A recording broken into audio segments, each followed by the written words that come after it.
20 দল, 55 ম্যাচ আর 1 মাসের দীর্ঘ ক্রিকেট কার্নিভালের পর্দা নামছে রোববার আহমেদাবাদের নরেন্দ্র মোদী স্টেডিয়ামে ভারত নিউজিল্যান্ডের ফাইনাল দিয়ে।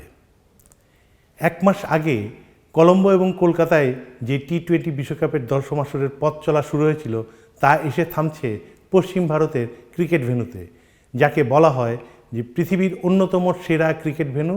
কারণ আপনারা জানেন আহমেদাবাদের নরেন্দ্র মোদী স্টেডিয়ামের দর্শক ধারণ ক্ষমতা 1,32,000, অর্থাৎ 1,32,000 দর্শক সরাসরি এই খেলাটি দেখতে পারবে গ্যালারিতে বসে। এছাড়া অত্যাধুনিক প্রযুক্তি এবং সব কিছু মিলিয়ে আহমেদাবাদের এই নরেন্দ্র মোদী স্টেডিয়ামকে এখন তুলনা করা হচ্ছে মেলবোর্ন অথবা লর্ডসের অভিজাত ক্রিকেট গ্রাউন্ডের সাথে।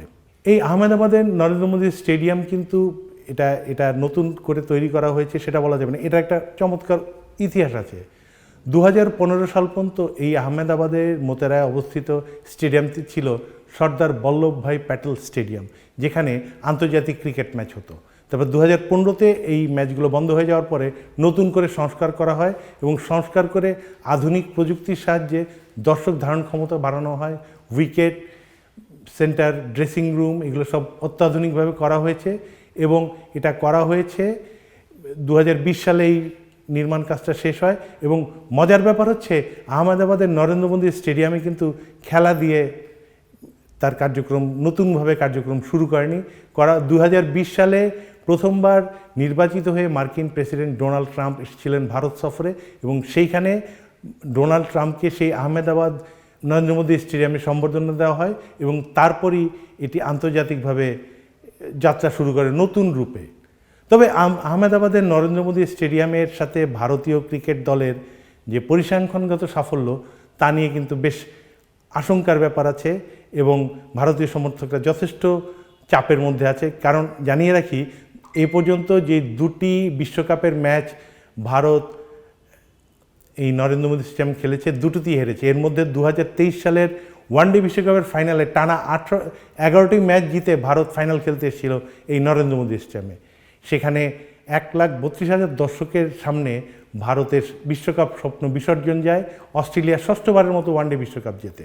ফলে ভারতীয়রা হতাশায় ভেঙে পড়ে ওই 2023 সালে এবং সেই হতাশার বহিঃপ্রকাশ দেখা গেছে সেই সময় দলের অন্যতম খেলোয়াড় ঈশান কিষানের মধ্যে। তিনি কিন্তু খেলা প্রায় ছেড়ে দিয়েছিলেন, যা হোক তিনি আবার ফিরে এসছেন এবং এই ফাইনালের আগে কিন্তু ভারতীয় সমর্থক এবং ভারতীয় টিমের মধ্যে সেই প্রেশারটা এসছে। এবং আরও জানিয়ে রাখি, এবারের 2026-এ যে টি-20 বিশ্বকাপ ভারত এই নরেন্দ্র মোদী স্টেডিয়ামে একটি ম্যাচ খেলেছে এবং সেই ম্যাচটি সাউথ আফ্রিকার কাছে হেরেছে। অর্থাৎ আইসিসি যত টুর্নামেন্টে এই মাঠে খেলা হয়েছে তাতে কিন্তু ভারত ভীষণ বিপদে পড়েছে এবং তাদের রেজাল্ট খুব একটা প্রত্যাশিত নয়।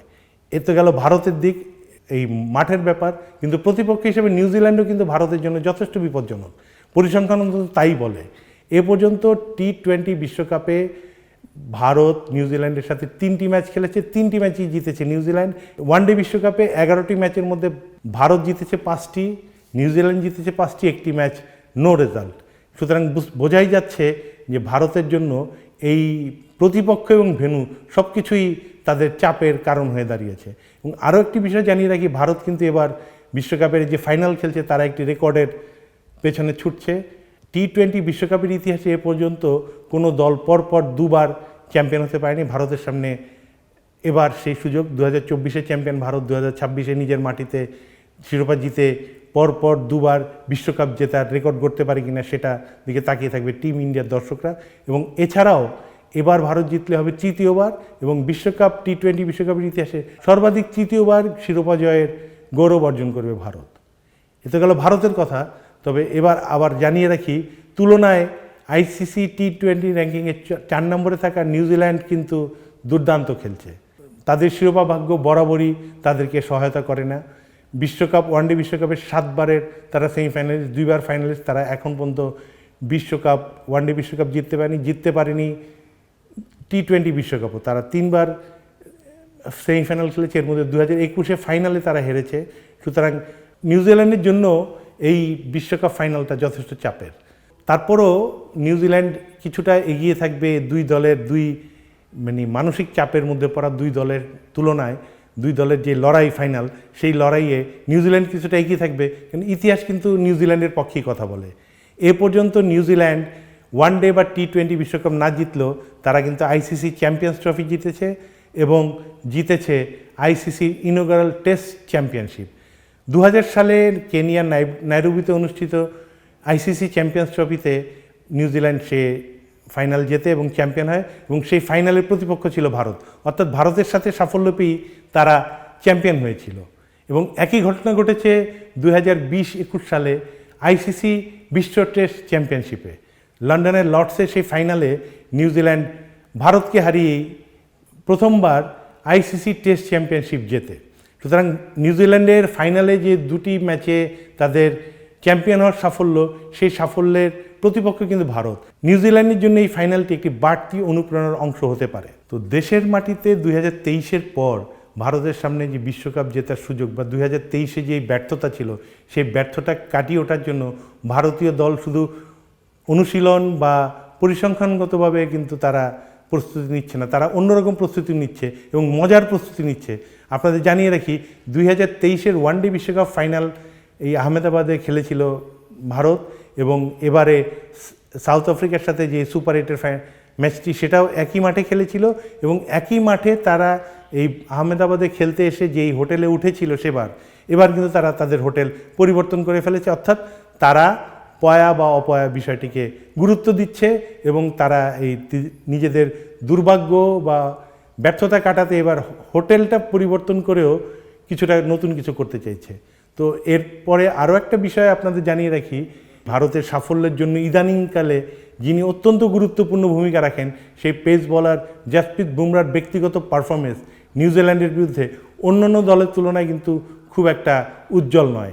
এটাও ভারতীয় সমর্থকদের জন্য অত্যন্ত উদ্বেগের কারণ হতে পারে, এবং উদ্বেগের কারণ হতে পারে আহমেদাবাদের উইকেটে এর আগে সাউথ আফ্রিকার বিরুদ্ধে ভারত যে উইকেটটি খেলেছিল সেটা ছিল একটু কালো ধরনের, অর্থাৎ বলটা ক্রমান্বয়ে স্লো হয়ে যায়, গতি হারিয়ে ফেলে। এবার শোনা যাচ্ছে যে সেই সমস্যা কাটাতে, অর্থাৎ এই সেমিফাইনালে মুম্বাইয়ের ওয়াংখেড়ে স্টেডিয়ামে যে লাল উইকেটে খেলেছিল ভারত, সেই উইকেটের চিন্তাভাবনা করছে, অর্থাৎ ফাইনালের আগে তারা নতুন কোনোভাবে তারা নিজেদের তৈরি করছে এবং নিজেদের খেলার প্যাটার্নটা বদলাচ্ছে। এবার আসি মাঠের খেলায় যদি বলি, নিউজিল্যান্ড এবং ভারত বিশেষ করে টি-20 ফরম্যাটে অত্যন্ত জবরদস্ত প্রতিদ্বন্দ্বী। আমরা বলেছি যে আইসিসির বিশ্বকাপ আসরে এই পর্যন্ত ভারত নিউজিল্যান্ডের সাথে ম্যাচ জিততে পারেনি, তো এবার তাদের সামনে প্রথমবার ম্যাচ জেতার সুযোগ। নিউজিল্যান্ডও সেইভাবেই তারা নিজেদের তৈরি করেছে। আপনারা জানেন, সেমিফাইনালে কলকাতার ইডেন গার্ডেন্সে নিউজিল্যান্ড টপ ফেভারিট সাউথ আফ্রিকাকে হারিয়েছে রেকর্ড চেস করে, এবং তাদের যে ওপেনার ফিল অ্যালেন, তিনি কিন্তু টি-20 বিশ্বকাপের ইতিহাসে সবচেয়ে কম বল খেলে সেঞ্চুরি করার রেকর্ডটি গড়েছেন।